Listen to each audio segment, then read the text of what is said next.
Here's a thought. What if words were weapons that we should be using wisely? First, I'm going to apologise that this video is going to be a little bit broken up. I am sat outside of work, right on the flight path for Manchester Airport, so I'm going to have to stop every now and then to allow planes to noisily fly overhead. But I did want to talk today about words as weapons, and they've been used as weapons against us collectively, and also we use them as weapons against each other to win little wars about ideas. So when I say words as weapons are used against us and that we use them against each other, what do I really mean? Well, when we're talking about words, we've got to understand that there's often multiple definitions for words, and that the people using certain words don't necessarily have the same definition of that word as the people hearing that word. And this, I think, has been done deliberately, in that different groups of people, different tribes, shall we say, intellectual tribes, people who hold similar ideologies, tend to have differing definitions on what the word that is being used means. So this is kind of like when computers communicate in a secure fashion. There is one computer that takes a bunch of data that it wants to send to another computer and encrypts that data to send through the world for the other computer to decrypt on the other side. And that's how the understanding is generated between those two computers. It's very similar to how language works, because thoughts themselves and ideas are not necessarily codified in language. There's something more intangible to them.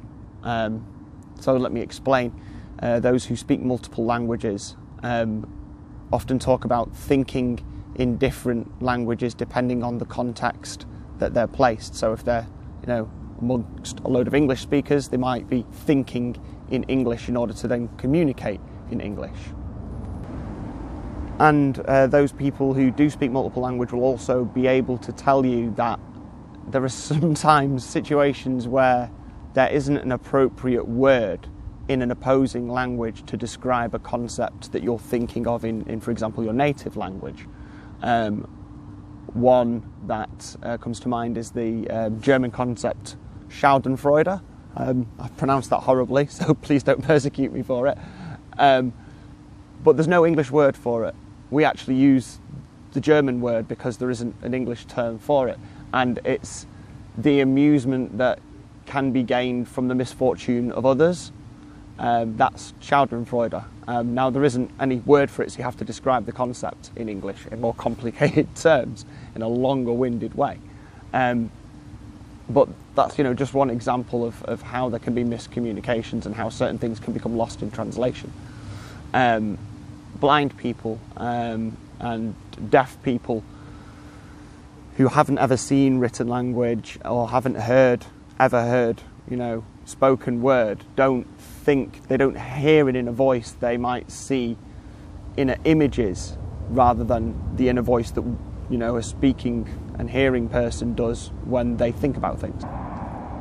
So that immediately tells you that thoughts transcend language.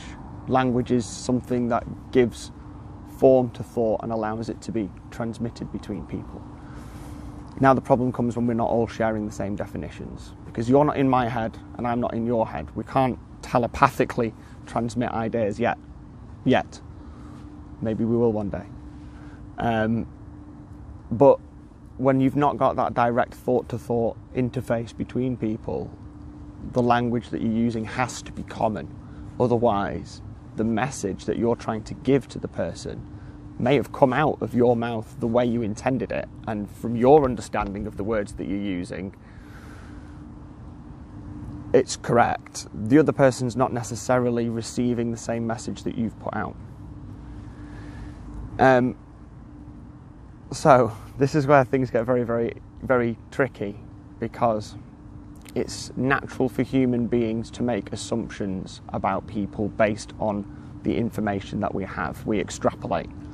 And when we're talking about labels that we use to describe ourselves, they're necessarily fuzzy definitions. There's not always a hard and soft line, and while a thing may have some of those characteristics that we would associate with a label, that doesn't necessarily mean that they have all of them. And not having all of them doesn't preclude that thing from carrying that label. For example, one characteristic of trees is that they can have flowers. Does that mean that all trees have flowers? No, it doesn't mean that all trees have flowers. But that is something that, comes under the characteristic of a tree. Some trees bear fruit, but not all trees bear fruit. So, if you wanted to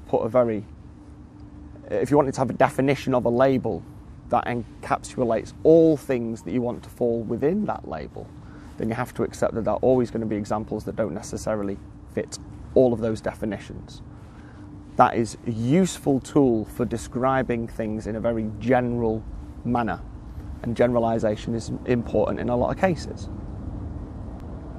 However, it should never be held above the details and the specifics of a given example. Now, to get around to my point, there is a point. One of the big issues we have now in uniting as the people who are being subjected to such diabolical tyranny, the issue we have is that when I say a certain word, for example, I'm going to use one that everybody hates, government, I'm thinking something different to what you're thinking. And now that word is useless. So instead of using the term government, now I have to use collectively agreed upon public services. Now, can I just agree to call that a government and now you understand what I mean? The government, for me, is the method by which we ensure our public servants do not defraud us ever again. That we, the people, as individuals and collective, are able to ensure that the things that we all agree we need are going to be provided to us in the manner that we think they should be. That we're not going to have, a government leering over us because we are the fucking government. Because these are our public servants and they should be doing what they're fucking told to do. So I guess my point is, when you're communicating with people, whatever leaning, whatever idea, try and find that place where you can start to actually understand what they're saying and why they're saying it. I totally empathise with a lot of people who say, down with capitalism. Now, capitalism, as I understand it, is something that I think has value, for sure. What I think doesn't have value is the lack of accountability that corporate entities have as independent legal beings, which have all the ability to operate in a system, but none of the ability to be held accountable to that system. So now when you hear somebody say something like, down with capitalism, take time to understand what they actually mean. If they mean, for example, down with the ability for soulless corporations, literally soulless corporations, legal fictions, artificial constructs, can operate with impunity because they are unable to be held accountable in the same way a living person can be, a living man or woman, or whatever you choose to call yourself, then, I'm totally on board with that. I'm down with that idea. I don't like that idea. Fuck that. They should not be able to operate like this. If you're saying down with the ability for me to, be credited for the sweat that falls off my own back, bullshit. I'm not against that. That is, a fundamental right of every being to be credited for the work that they have done and the effort that they put into things. So again, what do you mean when you tell me down with capitalism? Take time to understand what that person's actually saying. How are you defining that word? Because I might not define that word the same way that you have. And that's how things are getting lost in translation. And that's why we can't agree on anything. And this is why we're arguing. And this is why this bullshit's continuing. Because people won't take the time to slow down and make sure they actually understand the other person's position. Recognise that you're making assumptions and that it's important to clarify those assumptions. So you're describing a tree. Okay, now I want to know what kind of tree. Do the leaves fall off in winter? What do you mean when you say a tree? Does it bear fruit? Does it have flowers? Like, find out what are the specifics. Yeah, it was a tree. What sort of tree? Let's find that out. Get the granular detail. Don't stop. If someone says estate, we want to create a state that serves us. Well, don't just throw the word statist at someone. Find out, what do they mean, estate? Do they mean something to rule over you? Because if they mean something to rule over you, then no, I don't want a state. I don't want any authority over me besides, natural law. It means if I do harm or cause loss, I expect to be held accountable for that. Do I want a system by which we can make sure in an emergency situation we can handle shit? Yeah. I want to know if I have an accident that I'm going to end up in a hospital, I'm going to be looked after. In a place that's going to take care of my health. If I become, so ill that I can't work, I want to make sure I don't starve. Of course I want a system in place that's going to look after people like that. But I don't think it should be ruling over us. I think it should be serving us. So, again, learn the nuances. Take time, take a breath. I do it myself. Whenever you catch yourself, so you're saying, stop. So you're saying this. So you're saying that. Stop. It's not helping. Reverse that. So are you saying? And ask it as a question. Don't be passive aggressive about it. Actually try and clarify that. And actually take the time to understand the position. I know it's tedious. Politics is tedious. And politics, as much as you might not like it, is unavoidable wherever there are multiple groups of people with different ideas on the way things need to work.